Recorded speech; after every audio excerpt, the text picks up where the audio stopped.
Hai, nama gue Agil dan kali ini gue bakal bahas soal gimana kalau ternyata kita bisa ngobrol pakai bahasa manusia dengan tools monitoring kita gitu. Kita mungkin akan mulai penjelasannya itu dari apa itu monitoring, apa itu observability, dan mungkin kayak apa itu Grafana gitu ya. Karena teman probably udah familiar lah dengan Grafana gitu. Which is Grafana adalah suatu tools yang dipakai untuk memvisualisasi suatu data sehingga harapannya bisa mempermudah teman-teman gitu untuk ngobserve, untuk memonitor gitu apa sih yang sedang terjadi gitu di environment aplikasi kita gitu. Nah, contohnya katakanlah gini, misalnya kita punya suatu server aplikasi gitu dan kita pengen tahu dalam 30 menit terakhir tuh resource server kita tuh kayak mana gitu. Nah itu kan kita sebenarnya bisa, salah satunya kita bisa visualize datanya juga lewat Grafana kan, kayak gini nih, RAM-nya berapa, apakah dia ada swap-nya, apakah ada CPU dan sebagainya. Nah itu kalau kita bicara Grafana konteksnya untuk monitoring. Nah pun Grafana juga sebenarnya bisa kita pakai lebih detail lagi untuk kita melakukan apa yang dinamakan observability sebenarnya. Jadi kayak kita bisa mengkaitkan gitu loh. Kita bisa melakukan root cause analysis ketika memang nantinya kayak kok RAM server kita tuh kayaknya penuh ya gitu. Atau CPU-nya tuh kayak penuh. Kenapa ya kira-kira di dalam situ tuh ada activity apa gitu. Nah, kita bisa tahu tuh kayak misalnya di aplikasi kita tuh misalnya dia ada service backend, shop backend, authenticate, terus kayak nanti kita bisa cek dia tuh slow-nya di mana dan sebagainya gitu. Nah, terus kita juga bisa tahu lah service graph gitu, jadi kayak flow-nya service kita tuh dari user, dari shop backend tuh terusnya kemana sih gitu, terus kayak dia masalahnya ada di mana gitu. Nah, itu kita bilangnya observability lah ya.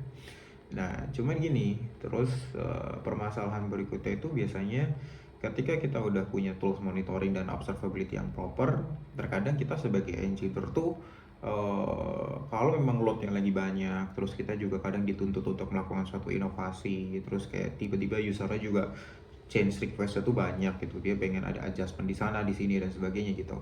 Kadang tuh kita mungkin nggak bisa begitu proper gitu dalam melakukan suatu monitoring atau observability gitu. Nah biasanya sih kalau kita pengen pakai manual approach, kita mungkin bisa pakai katakanlah ChatGPT gitu ya.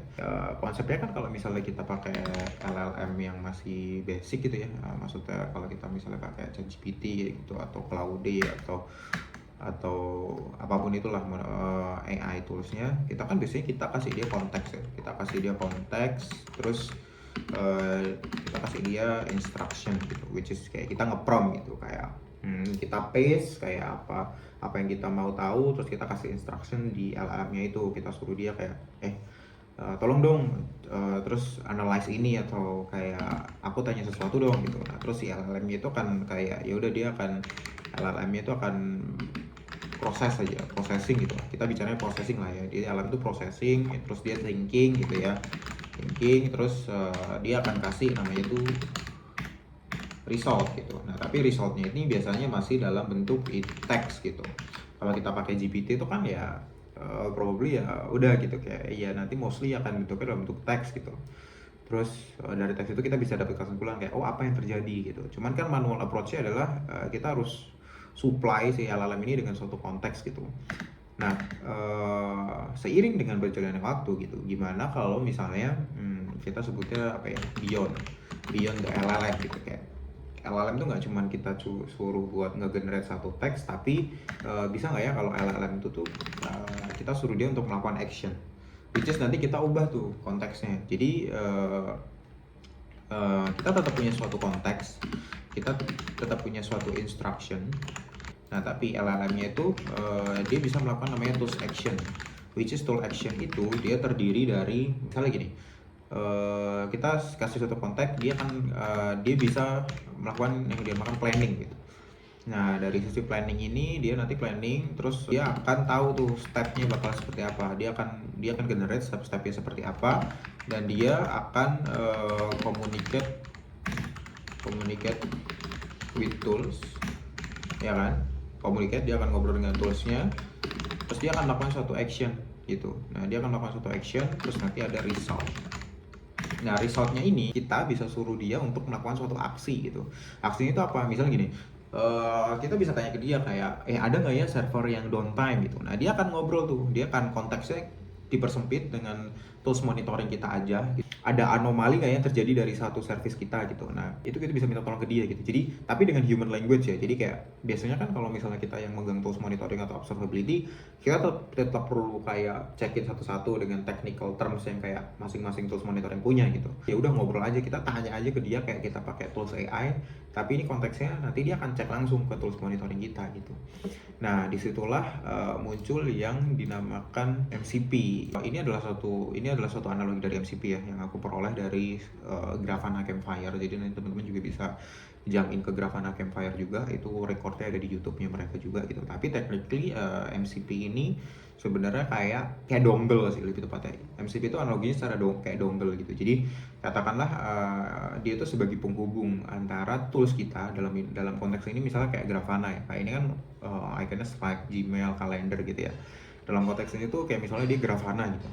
Nah, Grafana itu nanti kita colokin ke dongle ini, dan dongle ini akan menghubungin kita dengan si AI agent-nya, itu Claude, Cursor, atau apapun itulah gitu. Jadi kayak nanti si AI toolsnya ini, si LLM ini, dia bakal dapat konteks dari tools monitoring kita, which is nanti dia nggak akan kemana-mana tuh ngeceknya, dia akan fokus ngecek ke dari sisi tools monitoring kita dulu untuk tahu kayak apa sih yang terjadi di situ gitu. Nah, mungkin kalau supaya teman-teman biar bisa dapat konteksnya gitu ya, gimana sih kita bisa ngobrol gitu dengan tools monitoring kita dengan bantuan si AI tadi gitu ya, pakai bahasa manusia.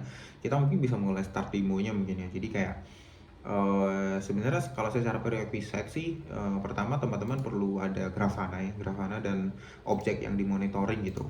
Nah, nanti sih sebenarnya kalau misalnya teman-teman butuh ini untuk nge-lab, nanti teman-teman bisa cek repo, aku akan attach di bawah repo di mana teman-teman bisa ngedeploy ini di environment teman-teman gitu. Nah, setelah Grafana, yang teman-teman butuhin berikutnya itu sebenarnya adalah kursor, karena kalau case ini aku pakai kursor. Jadi kursor tuh juga sebenarnya dia juga semacam IDE juga ya, kayak VS Code gitu. Cuman ya technically dia ada kayak kolom chatnya gini, nanti lu bisa tanya-tanya gitulah di situ gitu. Nah, kita pakai kursor. Nah, kita juga butuh yang namanya Docker Desktop, karena nanti kita akan running si MCP servernya itu, which is si dongle-nya kayak tadi gue bilang analogi di awal, itu di Docker lokalnya kita gitu. Nah, stepnya kayak gimana? Nah, di kursor ini nanti teman-teman masuk ke bagian setting. Jadi kayak di file, di preference, teman-teman masuk ke preference, terus kursor setting. Nah, nanti teman-teman carilah yang dinamakan si tools MCP ini. Nah, di tools MCP ini nanti teman-teman bisa bikin namanya new MCP server. Nah, new MCP server, nah nanti teman-teman akan diarahin ke si MCP JSON ini gitu. Nah, apa yang harus diisi di MCP JSON? Nah, nanti aku juga akan attach repo-nya di bawah. Ini tuh ada local setup. Nah, ini ada contohnya nih, MCP JSON. Nah, teman-teman bisa paste ini aja sih. Kalian bisa paste ini aja ke sini karena ini udah template-nya sih. Nah, terus template-nya itu apa yang dibutuhin kalau dari sisi MCP JSON? Pertama, dia butuh Grafana URL-nya dan dia butuh tokennya.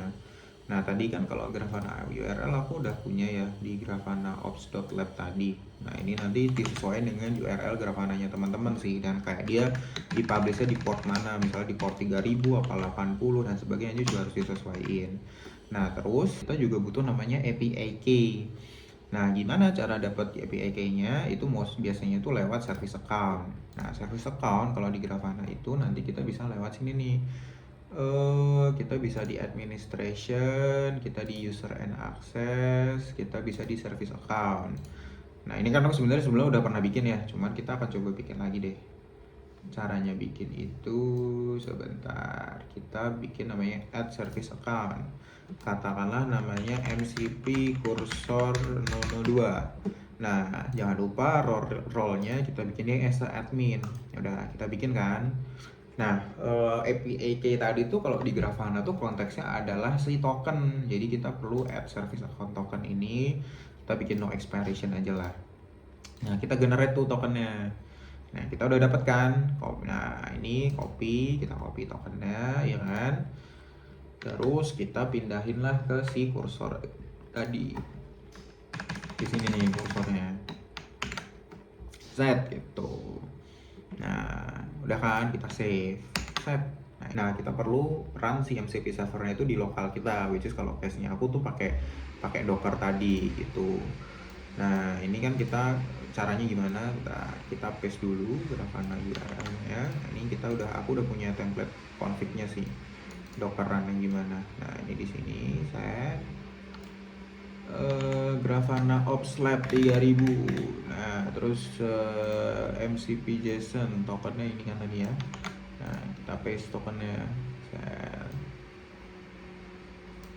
Oke, kita save dulu. Nah, terus kita run dia.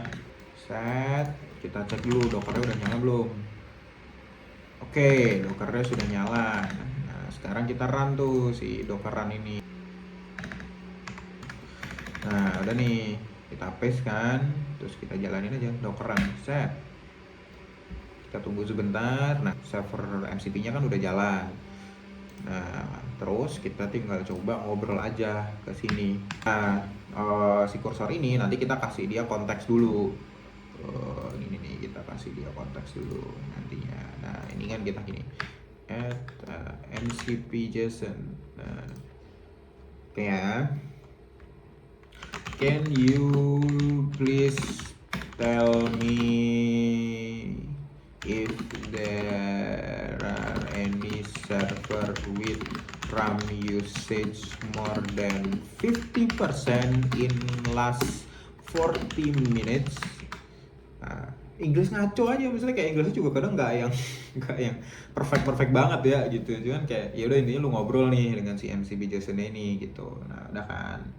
Nah, dia akan collect data dulu tuh, dia akan planning, nge-list resource gitu-gitu kan. Nah, dia akan ngelakuin apa yang dinamakan planning tuh.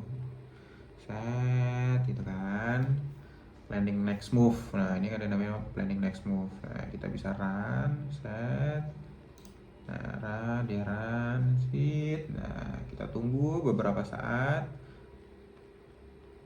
Karena ini misalnya masih baru mulai ya, jadi kayak dia juga mungkin masih learning juga gitu apa yang ada di environment kita. Kalau list aja biar cepat sih.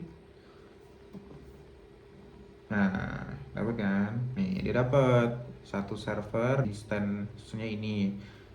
Can you tell me the node name for that server? Nah, ini kita sekalian tanya ini. Kayak tadi kan dia jelasinnya cuman baru kasih IP address-nya doang kan, kayak nama servernya apa gitu. Nah, ini kita set. Nah, dia akan nge-planning tuh. Nah, ini node name-nya dia, current RAM usage ini. Nah, kita bisa validate dia tuh. Dia kan, oh ternyata yang resource yang lumayan tinggi tuh sih ini nih, AWS Lab bla bla bla ini kan, dengan instance ini kan. Nah, kita bisa validate dia sih sebenarnya di kita punya Grafana. Nah, kita balik lagi, kita cek tuh di node exporter bener nggak server tadi. Nah, ini kan node name-nya ternyata bener, RAM usage-nya segini 72% gitu. Kita juga bisa nanya ke dia sih sebenarnya, kayak misalnya does this instance have a downtime in past 24 hours, untuk memastikan kayak itu pernah ada ngalamin downtime gak sih sebenarnya gitu kan. Nah, kita bisa tanya ke dia nih, kita planning next move-nya dulu kayak gimana. Nah, kita akan tunggu dulu sih dia untuk generate. Nah, not detected for instance in the past 20 hours. Nah, berarti instance itu up gitu ya, has been continually available. Oke, misalnya kayak gitu. Nah, terus kita misalnya mau pakai dia buat case observability gitu. Nah, kita bisa gini nih, can you list service existed in Tempo. Nah, Tempo tuh termsnya Grafana sebenarnya sih untuk kayak observability-nya dia gitu. Nah, kita bisa tanya ke dia nih, misalnya tadi kita learning, kita coba parallel validate deh di service listnya, di service graph. Nah, ini kan harusnya nanti kan kayak kan dia akan nge-listing beberapa service gitu ya, di query, di search-nya juga kita bisa cocokin lah nanti. Nah, ini kan ada service-nya, ada backend dan sebagainya. Supposed to be nanti dia akan nyebutin ada shop backend ini sih. Nah, kita coba cek. Ya udah belum. Nah ini udah nih, dia akan ngelis kan. Nah dia dapat tuh servisnya, artikel service, out service, shop backend dan sebagainya. Nah, ini kan cocok kan dengan sini, shop backend dan sebagainya gitu. Nah misalnya kita katakanlah kita cek di sini aja deh, view traces out service. Nah ini kan kita misalnya tahu nih di out service ini shop backend ini kan dia durationnya lama banget nih, 1,07 second. Nah ini kita juga sebenarnya bisa ngobrol sih ke dia, kayak kita bisa tanya tuh, identified that, jadi itu apa sih, article to chart has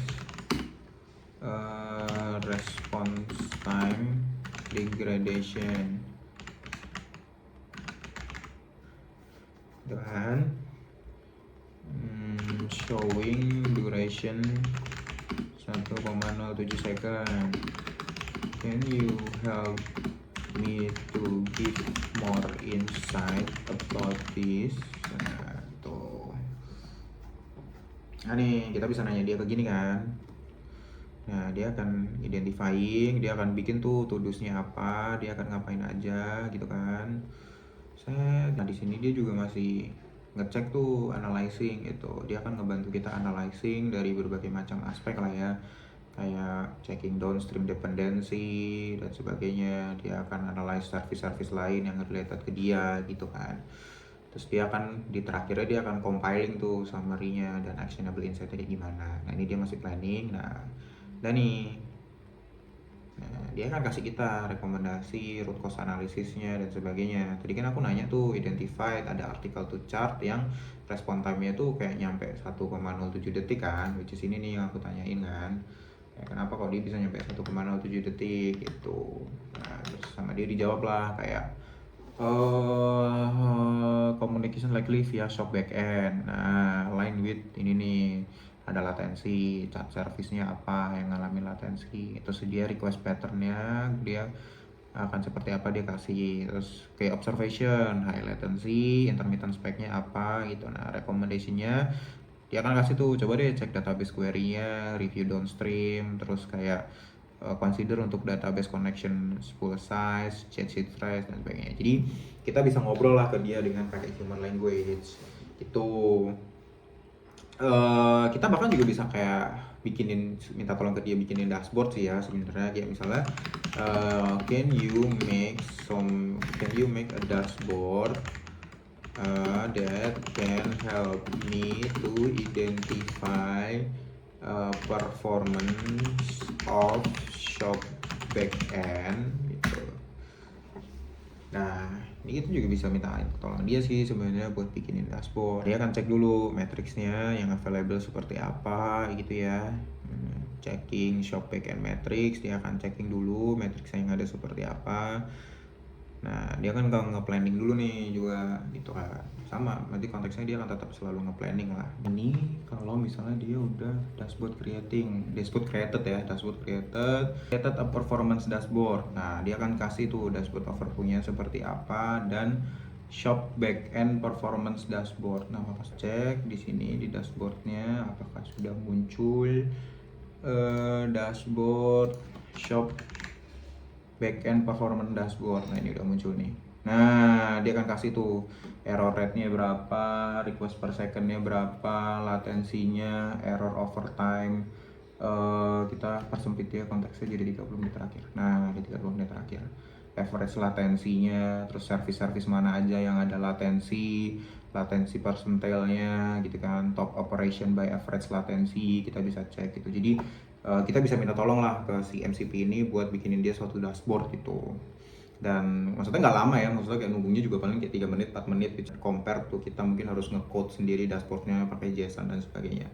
Itu sih ya untuk sesi demo di MCP-nya.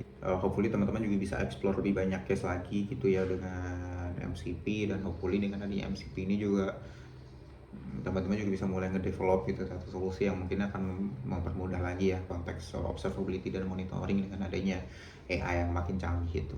Itu dulu sih mungkinnya untuk sesi hari ini. Hopefully kita bisa ketemu lagi di sesi-sesi berikutnya. Thank you everyone, bye bye.